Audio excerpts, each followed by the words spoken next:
Escuché ayer un fragmento de un hombre que predicaba y comenzó con un chiste su mensaje. Digo su mensaje porque no puedo decir su predicación o la palabra de Dios, porque Dios no cuenta chistes. Dios nunca entretuvo a la gente con chascarrillos. Y comenzaba mencionando que Dios le había dado a sus hijos la capacidad de crear, bendito Dios, de crear, cuando solamente hay un creador. Amén. Se llama Dios. Amén. Y decía, yo no sé por qué hay tantos pobres, porque cuando la gente le pide dinero a Dios, todos los que están aquí le piden dinero a Dios. Él decía de esa forma, cuando Dios te dio la capacidad de crear, ¿por qué no creas dinero? Así mencionaba este hombre.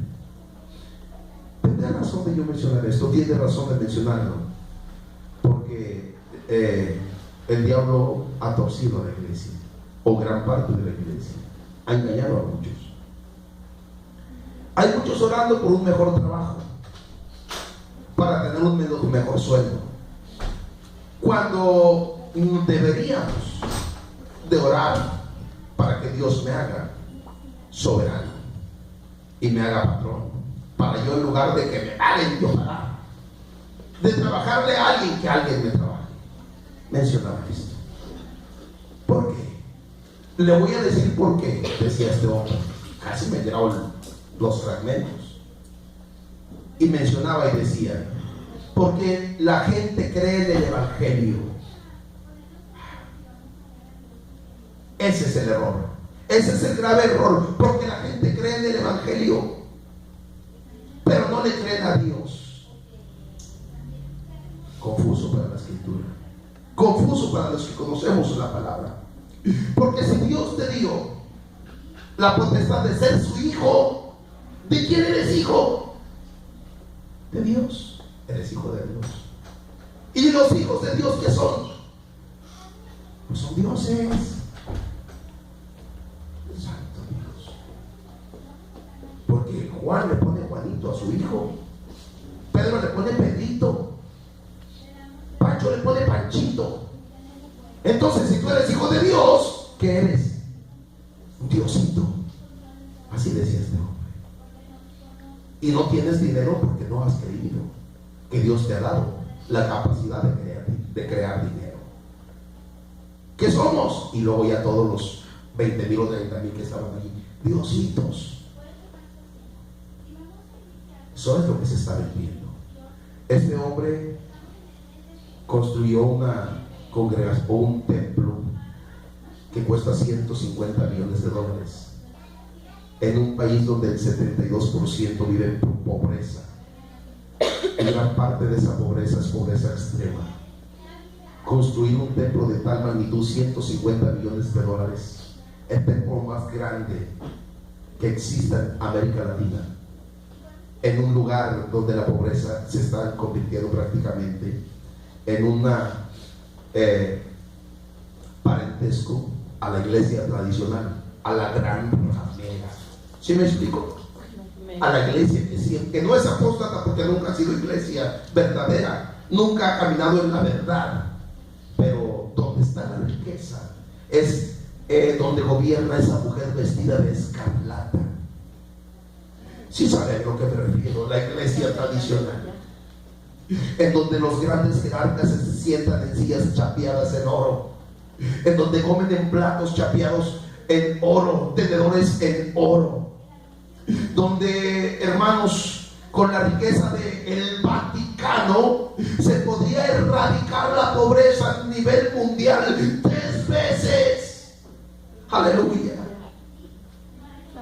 Con la riqueza que tiene la pobreza en el mundo entero se erradica 3 veces.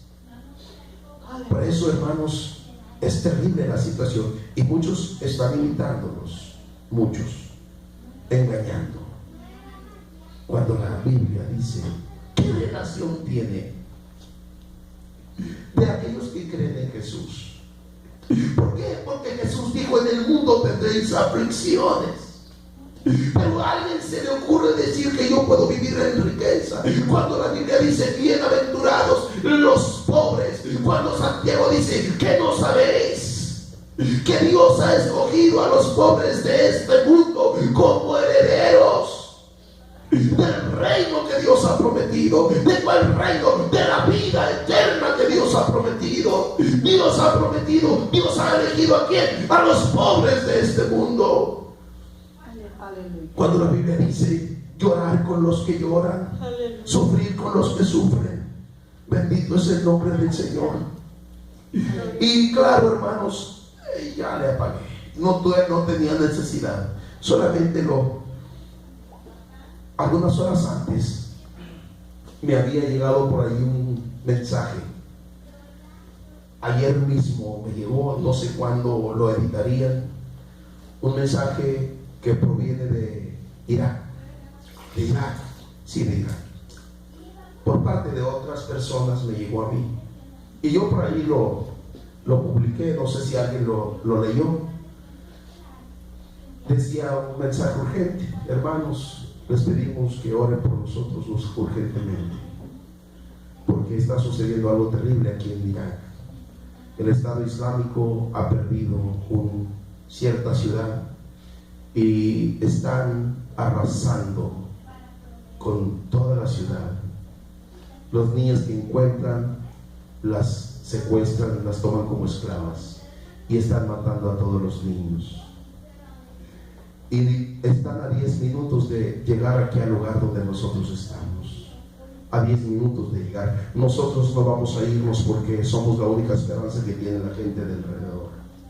Oren urgentemente, por favor, publiquen este comunicado. Están matando a todos los niños. Era una comunidad la comunidad de una iglesia evangélica en Irak, donde los están matando a las niñas, las están tomando prisioneras como esclavas.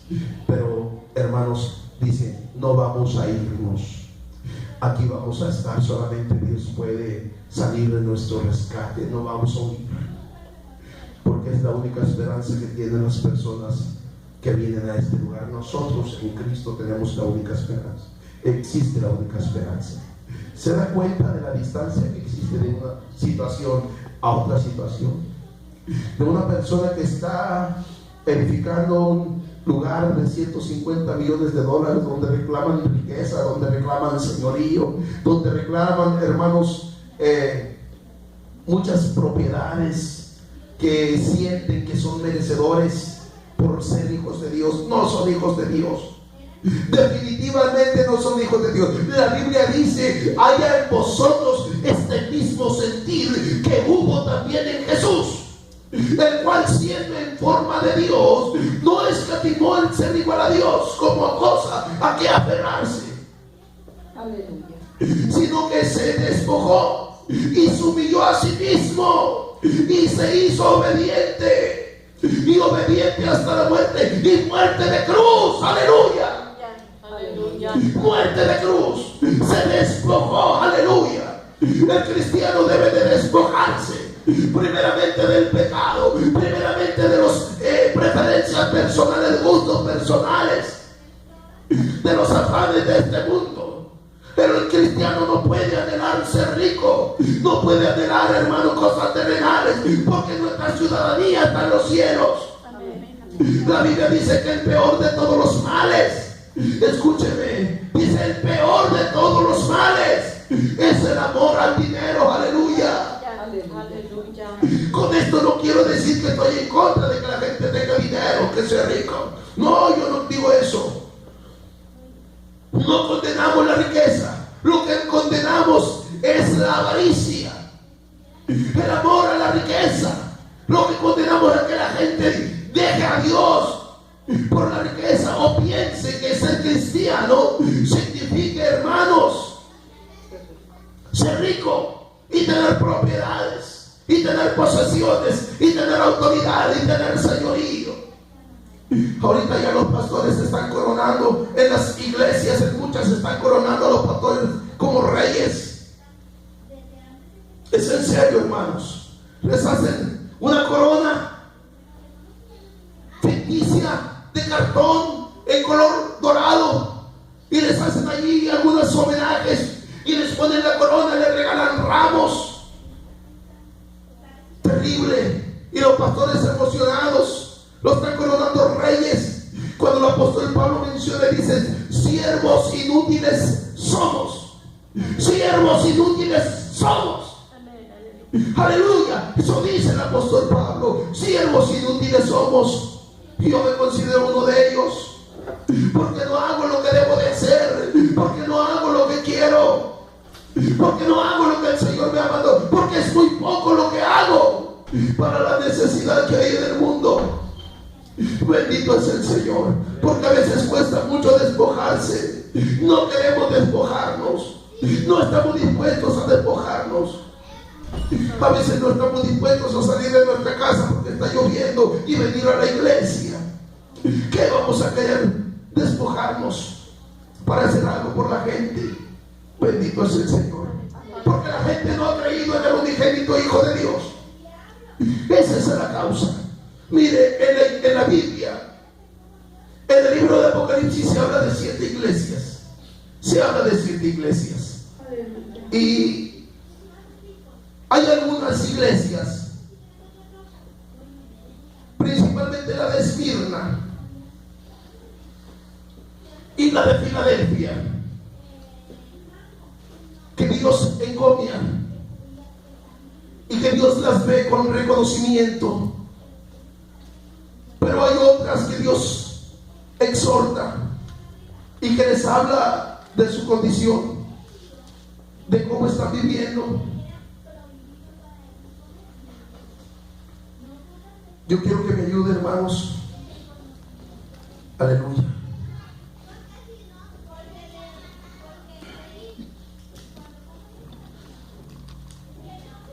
Aleluya.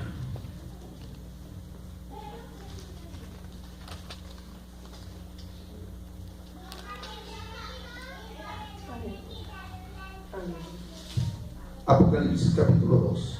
Yo voy a predicar sobre estas 7 iglesias. Si no termino en este mensaje, en este culto, voy a estar anunciándolo. Y vamos a nosotros a entender qué está pasando con él en este tiempo, qué está sucediendo. Apocalipsis capítulo 2. Nunca he predicado de Apocalipsis capítulo 2, o al menos refiriéndome a las 7 iglesias. He predicado en la Odisea, he predicado en Filadelfia, pero hoy quiero darle un repaso a estas 7 iglesias para que identifiquemos nuestra posición. Fueron iglesias que existieron, hermanos. Algunos las seleccionan y les dan y las cronológicamente las ubican, pero no es así. Son iglesias que existieron y en aquel tiempo existía una situación parecida a la de hoy. Parecida, porque el tiempo actual sobrepasó todos aquellos acontecimientos. El tiempo actual es más perdido, más perverso que aquellos acontecimientos. El mensaje pasado hablamos de Éfeso, de la iglesia de Éfeso. Apocalipsis capítulo 2 dice: escribe al ángel de la iglesia de Éfeso, el que tiene las 7 estrellas en su diestra, el cual anda en medio de los 7 candeleros de oro, dice estas cosas: yo sé tus obras y tu arduo trabajo y paciencia, y que no puedes sufrir a los malos. En su Biblia dice soportar. Y has probado a los que dicen ser apóstoles y no lo son, y los has hallado mentirosos. Y has sufrido, y has tenido paciencia, y has trabajado por mi nombre, y no has desfallecido. Pero tengo contra ti que has dejado tu primer amor. Recuerda por tanto de dónde has caído y arrepiéntete. Y haz las primeras obras, pues si no, vendré presto a ti y quitaré tu candelero de tu lugar si no te hubieres arrepentido. Hasta ahí. Le comento, le recuerdo la iglesia de Éfeso, una iglesia ubicada, hermanos, en Asia Menor, una iglesia en donde el apóstol Pablo está encargado de alimentar, de cuidar, de doctrinar en aquellos tiempos. Pablo le encargó a Timoteo que estuviese en esa iglesia cuidándola, alimentándola, enseñando a hombres idóneos para que se hicieran cargo de la iglesia, preparando hombres dispuestos. Déjeme decirle que lo lograron. En el mensaje pasado, el jueves particularmente, predicamos de la carta del apóstol Pablo a Timoteo. Los hermanos que estuvieron aquí se enteraron de algunas características de esa iglesia, el por qué le dice Pablo a Timoteo que no permite que la mujer enseñe en la iglesia, sino que se sujete a su esposo. Y entendimos por qué le dice que no permite que las hermanas vengan con vestidos deshonestos, ni entallados, ni pronunciados, ni que su pelo sea como de cabellos encrespados, ni vengan rodeadas de oro, de piedras preciosas. El apóstol Pablo le dice a Timoteo la causa de ello. Y enseñábamos que en esa iglesia de Éfeso se adoraba a Artemisa. Allí se adoraba a Artemisa. Yo voy a pedirle, para no dirigirme a nadie, que quien trae chicle, tírelo por favor, porque se ve muy feo que la gente está haciendo globos aquí. Estamos en la iglesia, estamos ante el Señor, ante Dios. Vamos a estar con reverencia, hermanos. Ahí se adoraba a Diana o Artemisa, Diana de los Efesios, y a esa mujer se le hacían templecillos. Había un templo, hermanos, tan majestuoso, mencionan los historiadores que duraron 20 años construyendo ese templo, y era considerado una de las 7 maravillas del mundo en aquel tiempo, en el mundo antiguo. El templo de la diosa Diana era considerado una de las 7 maravillas del mundo, y la estatua, el monumento a Diana, era una estatua rodeada de pechos, de senos de mujer. En todo su cuerpo tenía, era una escultura, esa diosa era una escultura llena de senos de mujer, y se le mencionaba la diosa de la fertilidad. Esta era Diana, y las mujeres la veneraban al grado de que seleccionaban doncellas hermosas, doncellas lindas, para ofrecerlas escúcheme, en orgías, en situaciones muy terribles. Cada vez que se hacía celebraciones, la palabra carnaval, que es una palabra compuesta de carne a Baal, al dios Baal, era algo que también se utilizaba en ese lugar. Entonces, cuando las mujeres llegaban al templo, después que eran evangelizadas y creían en Jesús y querían seguir a Jesús, se les ocurría, bueno, antes de eso, déjeme decirle, ahí se predicaba el matriarcado, se practicaba el matriarcado. ¿Qué significa esto?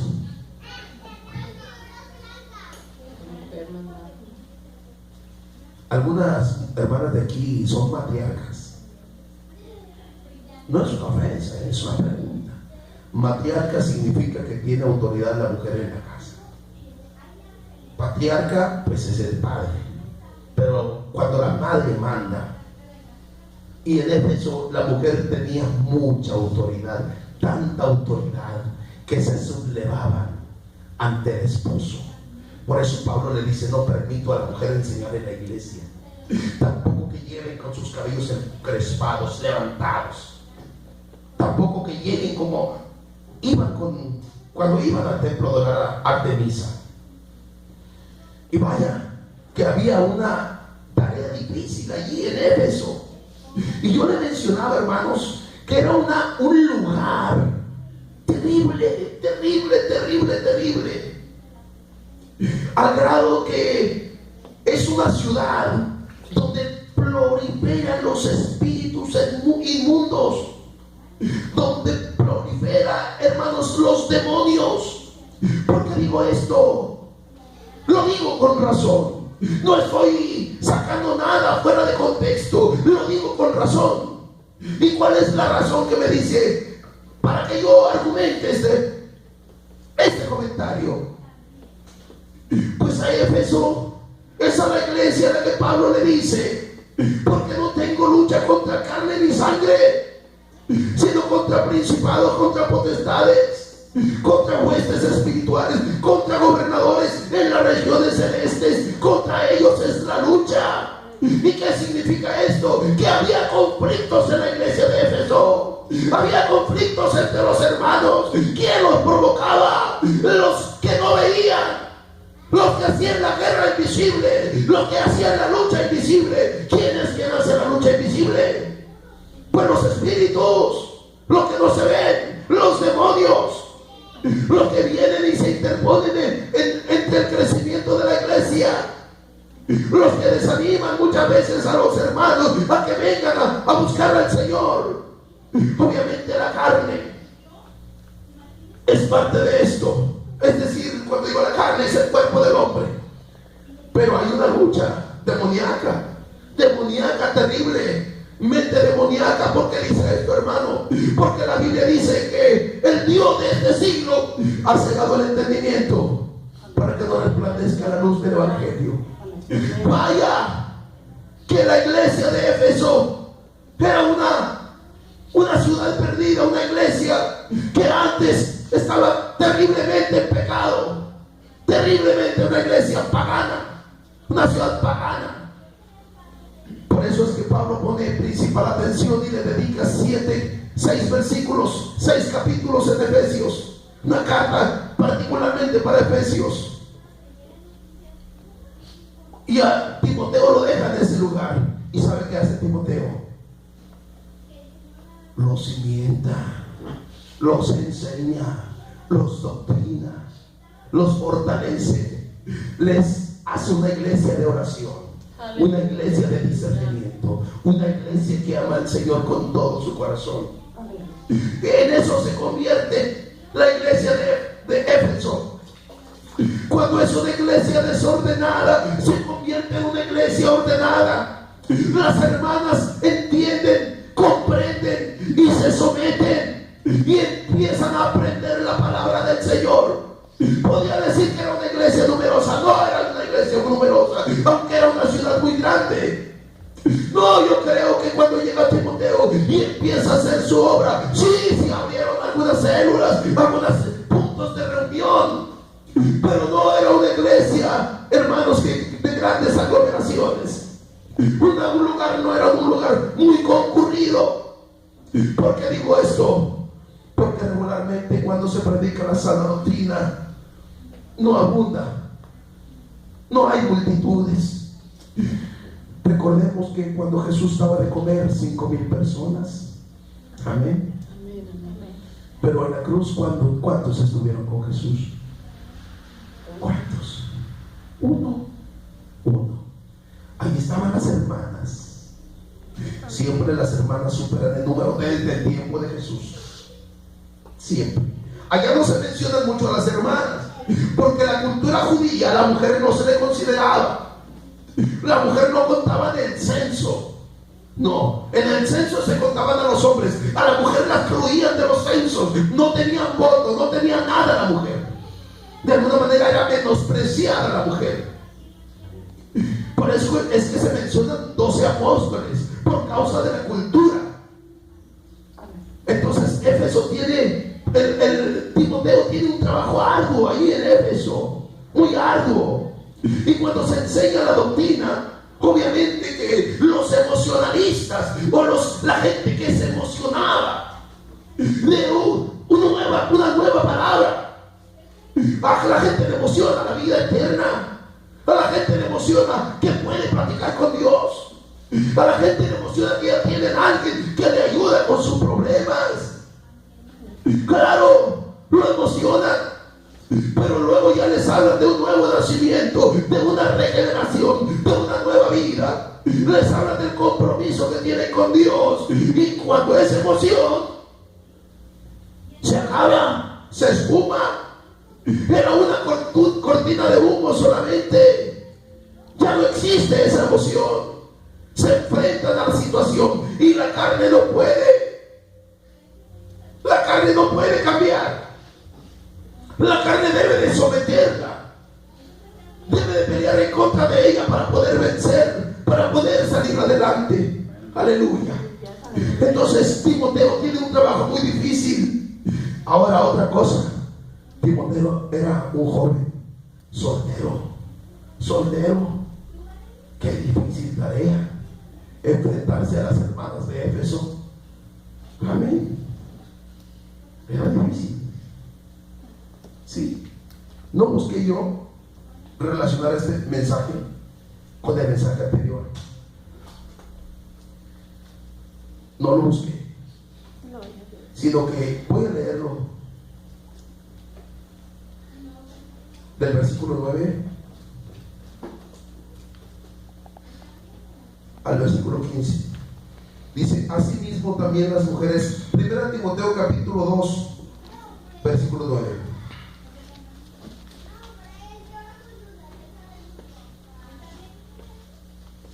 Para que usted entienda qué es lo que está recomendando el apóstol Pablo. Asimismo también las mujeres, ataviándose en hábito honesto, con vergüenza y modestia. Escúcheme. Cuando dice hábito honesto y luego dice con vergüenza y modestia, habla de un vestido de una mujer santa. Pero más adelante lo dice.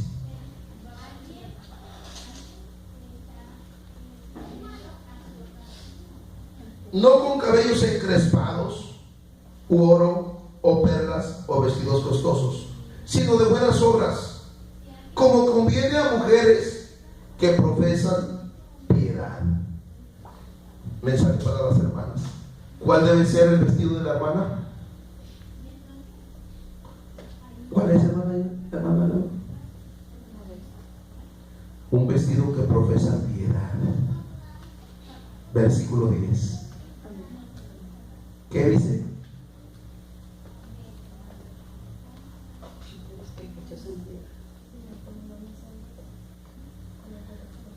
Sino de buenas obras, como conviene a mujeres que profesan piedad. ¿Y de qué habla en el contexto del 9? Del vestido. Ataviándose de buenas obras, como conviene a mujeres que profesan piedad. Está hablando del vestido y de su comportamiento. Luego dice: la mujer aprenda en silencio con toda sujeción, porque no permito a la mujer enseñar ni tomar autoridad sobre el hombre, sino estar en silencio. Porque Adán fue formado primero, después Eva, y Adán no fue engañado, sino la mujer, siendo seducida, vino a ser envuelta en transgresión. Pero se salvará engendrando hijos, si permanecen en la fe y caridad y santidad con modestia. El apóstol Pablo le está hablando a la mujer severamente, particularmente a la mujer de Éfeso, no a la mujer de Cristo viene de esta iglesia. Aquí es diferente. Pero las mujeres allí en Éfeso iban con unos pelos parados, hermanos, y en esos pelos parados, perlas incrustadas, oro colgando en los cabellos, escotes prolongados, vestidos entallados. Recuerde que a las de Corinto les dice: a falta de pelo, cubra su cabello, póngase velo. A las pelonas de Corinto. ¿Por qué a las pelonas de Corinto? Bueno, porque en Corinto la mujer ramera acostumbraba a cortarse y pintarse el pelo. Estoy diciendo en Corinto. Amén.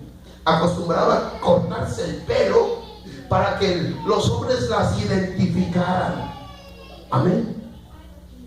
Así vestían las rameras. Llega el mensaje del Señor, llega el evangelio a Corinto, las mujeres reciben el evangelio y es comparado, hermanos, con los hombres regularmente en los centros de rehabilitación.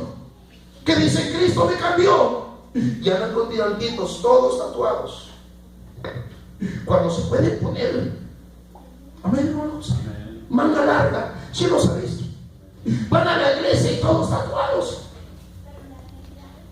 como luciendo su pasado, cuando nuestro pasado, a mí lo que me provoca es la vergüenza, el asco donde me creía el diablo. Estoy arrepentido de haber ofendido a Jesús. No puedo, hermanos, andar mostrando la evidencia de cómo el diablo me arrastraba. El Señor lo reprenda en el nombre de Jesús. Aleluya, aleluya. Así estas mujeres en Corinto iban a la iglesia mostrando que eran rameras, mostrando, hermanos míos, que anteriormente su trabajo era vender su cuerpo. Por eso el apóstol Pablo les decía: a falta de cabello, ponte un velo. Si estás pelona, cúbrete el cabello. Amén. Así le dice a las mujeres de Éfeso: no vayan como iban con Diana. No hagan como iban con Diana. Aquí no es el templo de Diana. Aquí se adora al Señor Dios Todopoderoso.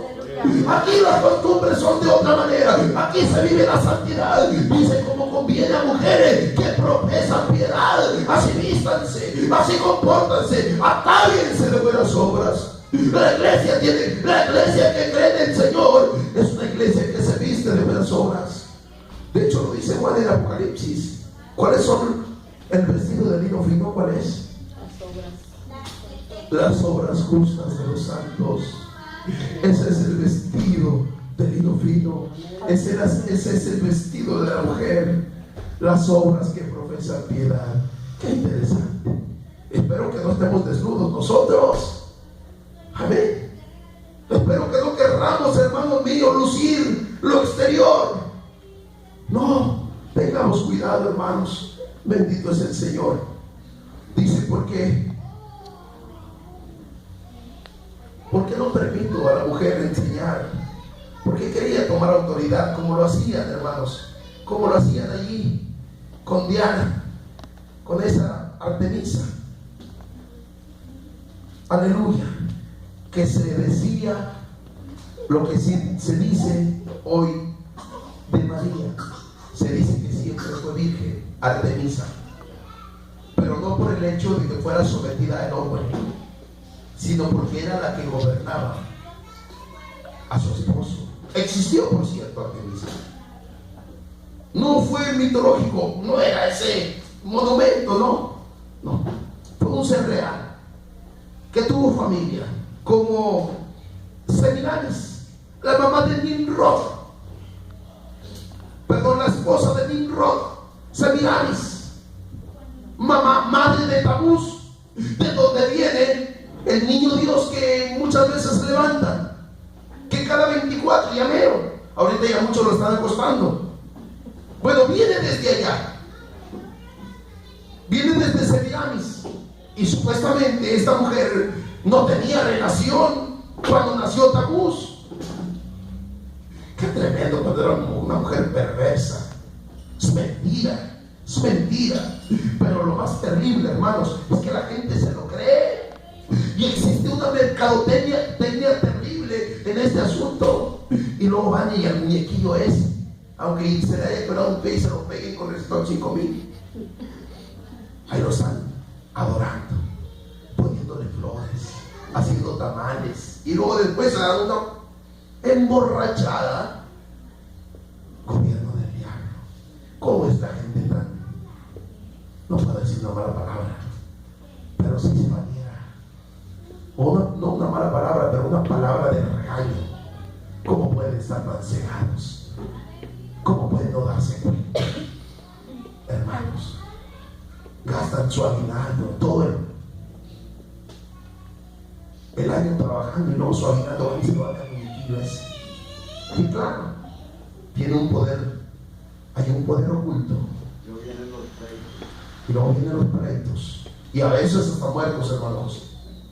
Y luego ya el otro día ya no hay dinero y van a empeñar la televisión para seguirle. Y luego viene la acostada y luego la levantada. No sé cómo ustedes se orden, pero ya hasta terminan de enero ya con la casa, la mitad de la casa en la otra casa, en la de empeño. Empeñando porque mira dónde los lleva este condenado muñequillo. Porque es obra del diablo y el diablo está condenado. Señor, lo reprenda en el nombre de Jesús. Amén, amén. Bueno, ¿por qué le di tantas vueltas a este asunto? Para que entendamos la condición de la iglesia de Éfeso. Es terriblemente, vive terrible. Cuando Pablo comienza, cuando Pablo escribe, pero Pablo tenía un joven tan preparado, aleluya, amén, amén, aleluya, lleno del Espíritu Santo. Lo exhorta, le dice: no nos ha dado Dios espíritu de cobardía, sino de poder, de amor y de dominio propio. Si lo exhorta, si le hace entender a de qué se trata el trabajo que Dios lo ha encomendado, a que Dios lo ha llamado, si le hace ver que tiene una grande responsabilidad. Pero yo no quisiera ir donde está Timoteo, donde hay un montón de mujeres revoltosas. Si le gritan al marido, ¿usted cree que se van a querer levantar o taparse la boca para levantarme la voz a mí? Por eso le dice para Timoteo: que nadie tenga un poco tu juventud, sé ejemplo de prudencia. Aleluya. Amén, amén. Pero hoy mire lo que encontramos en Apocalipsis. Ya pasaron años. Ya pasaron como 40 años. Éfeso, aproximadamente, la iglesia comienza como en el 60, 64 después de Cristo. Y aquí en Apocalipsis es aproximadamente en el año número 100. Aproximadamente cuando Juan escribe esta carta, que Dios le habla, que Dios ve, que Juan ve en revelación de Dios.